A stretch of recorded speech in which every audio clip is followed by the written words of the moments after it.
Assalamualaikum warahmatullahi wabarakatuh. Pada hari ini, kami iaitu saya sendiri, Aina Tasha binti Syafrul Mazli dan Nur Idina binti Muhammad Rizal ingin membentangkan tentang kajian kes sejarah tingkatan 5, iaitu tajuk kami bab 8, keadaan masyarakat berbilang kaum selepas dasar ekonomi baru (PEB). Guru sejarah kami ialah Puan Aina binti Jul Karim. Bagi pendahuluan, kajian yang kami jalankan adalah berkaitan dengan perpaduan dalam negara di samping menitik beratkan kemakmuran negara. Seperti yang kita tahu, negara kita terdiri daripada pelbagai kaum dan bangsa. Oleh itu, pada tahun 1970 hingga 1990, pihak kerajaan dan pihak berkuasa telah menjalankan dasar ekonomi baru iaitu DEB yang bertujuan memulihkan ketidakseimbangan sosioekonomi yang wujud antara kaum, antara wilayah dan antara kawasan dalam wilayah yang sama. Bagi tema kajian kes kami adalah membina kemakmuran negara, manakala tajuk kami ialah keadaan masyarakat berbilang kaum selepas dasar ekonomi baru. Kenyataan masalah kami, dasar ekonomi baru DEB merupakan salah satu rancangan yang dijalankan oleh kerajaan dan pihak berkuasa bagi memupuk perpaduan melalui ekonomi. Kami perlu membuktikan kejayaan dasar ekonomi baru DEB dalam membentuk perpaduan dan memperbaik keadaan masyarakat berbilang kaum di negara kita. Jadi, objektif kajian kita pada hari ini adalah menerangkan latar belakang dan matlamat dasar ekonomi baru. Yang kedua, mengenal pasti hubung kait antara dasar ekonomi baru dengan perpaduan kaum. Dan yang ketiga, menjelaskan pencapaian dasar ekonomi baru terhadap keadaan masyarakat berbilang kaum di negara kita. Kami telah menggunakan beberapa kaedah kajian, iaitu yang pertama, kaedah pemerhatian. Kami telah menjalankan kaedah pemerhatian terhadap perpaduan kaum pada hari ini, terutama dalam bidang ekonomi. Yang kedua, kaedah perpustakaan. Kami telah menjalankan kaedah perpustakaan, iaitu menggunakan buku untuk mencari tentang pencapaian kaum dan kesan dasar ekonomi baru terhadap masyarakat berbilang kaum.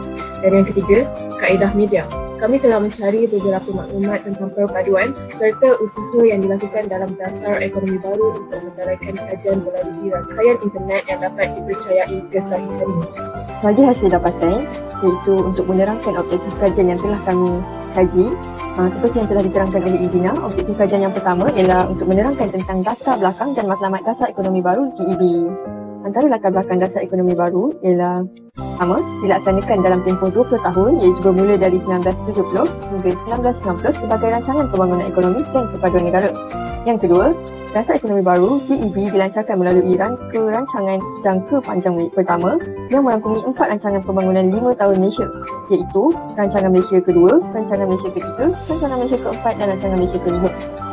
Yang ketiga, dasar ekonomi baru merupakan salah satu dasar yang terbentuk dalam usaha Majlis Perundangan Negara iaitu MAPEN untuk mengadakan garis panduan bagi kerjasama antara kaum dan integrasi nasional untuk memupuk identiti kebangsaan dalam kalangan rakyat. Antara pakar yang terlibat dalam perancangan dan pembinaan dasar ekonomi baru ialah Justin Allen dari Norway, Dr. Raisa Niman dari Malaysia dan Dr. Jack R. Parkinson dari Britain. Mengikut buku teks sejarah tingkatan 5, matlamat dasar ekonomi baru adalah untuk mencapai perpaduan dan kesejahteraan kaum menggunakan strategi bersifat sampan dua. Apakah itu strategi bersifat sampan dua?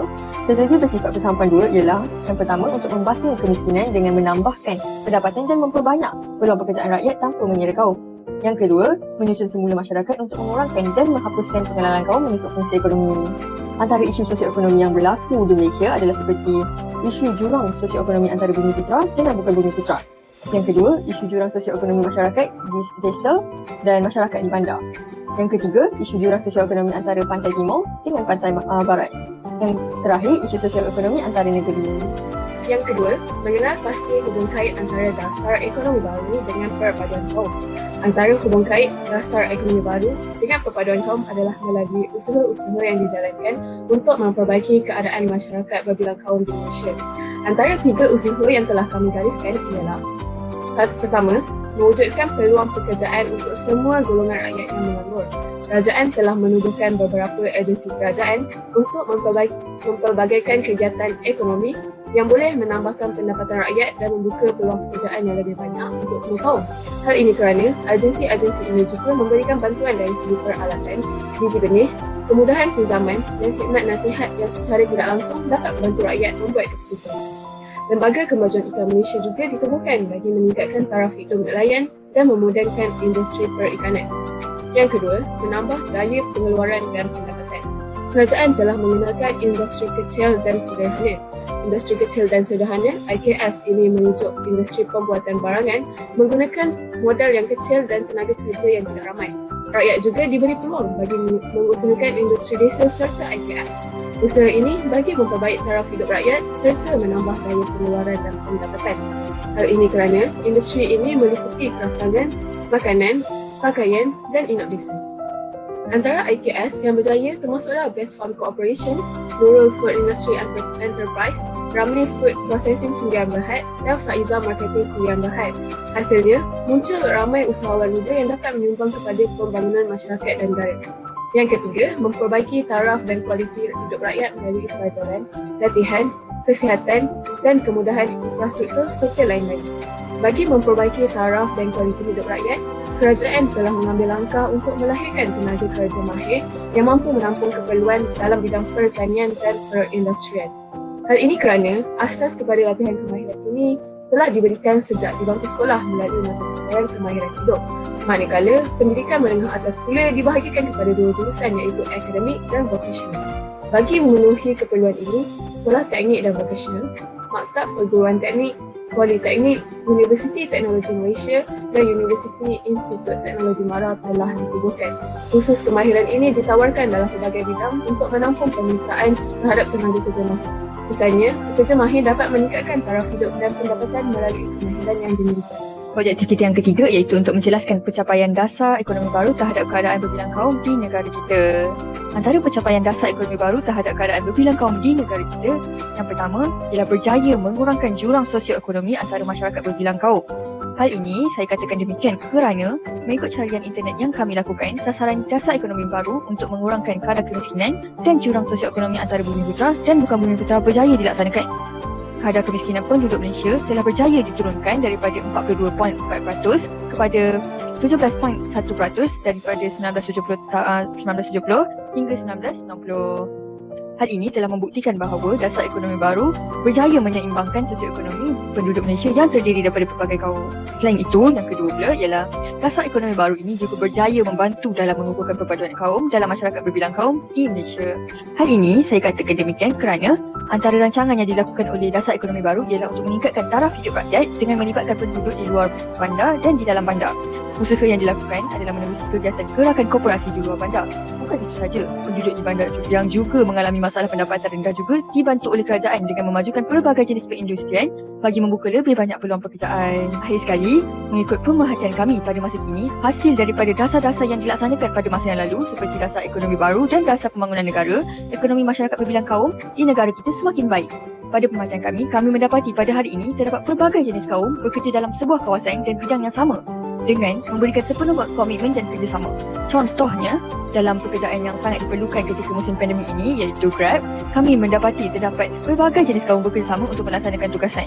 Hal ini berkaitan dengan dasar ekonomi baru dan dasar pembangunan negara kerana matlamat dasar-dasar ini dilakukan adalah untuk memupuk perpaduan di samping meningkatkan ekonomi negara.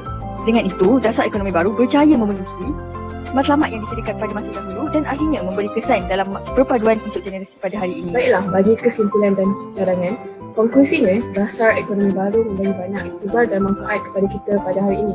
Antaranya, dari segi individu, dasar ekonomi baru mengajar tentang kepentingan merancang sesuatu strategi untuk masa hadapan negara yang makmur dan aman. Selain itu, dasar ekonomi baru juga memberi iktibar kepada masyarakat tentang betapa pentingnya masyarakat yang bersatu padu dan masyarakat yang berusaha untuk meningkatkan ekonomi negara. Akhir sekali, dasar ekonomi baru juga memberi kelebihan kepada negara kerana bukan hanya perpaduan yang menjamin keamanan dan keharmonian negara, malah ekonomi negara juga menjadi lebih berkembang kerana kurangnya pengangguran dan kemiskinan. Dari segi cadangan, kami juga mencadangkan aktiviti yang dapat meningkatkan perpaduan kaum selaras dengan perkembangan ekonomi. Kami bercadang untuk mewujudkan sebuah perniagaan yang melibatkan kepelbagaian kaum. Hal ini dilaksanakan dengan pengasas yang terdiri daripada pelbagai kaum agar dapat berbincang mengikut kesesuaian dan keperluan kaum masing-masing. Hal ini jika diteliti dengan lebih mendalam, dapat mengukuhkan perpaduan kaum ketika bekerja kerana saling memahami dan menerima budaya kaum lain. Dalam masa yang sama, perniagaan yang dijalankan dapat meningkatkan ekonomi masyarakat dan ekonomi individu yang berkenaan. Di sini, kami sertakan juga lampiran yang telah kami lakukan semasa kajian kami. Antara buku-buku yang telah kami rujuk, antara perpaduan kaum yang kita dapat lihat di negara kita. Seterusnya, rujukan. Kami telah menggunakan buku, jurnal dan mendapatkan rujukan daripada internet. Jadi daripada kami, terima kasih.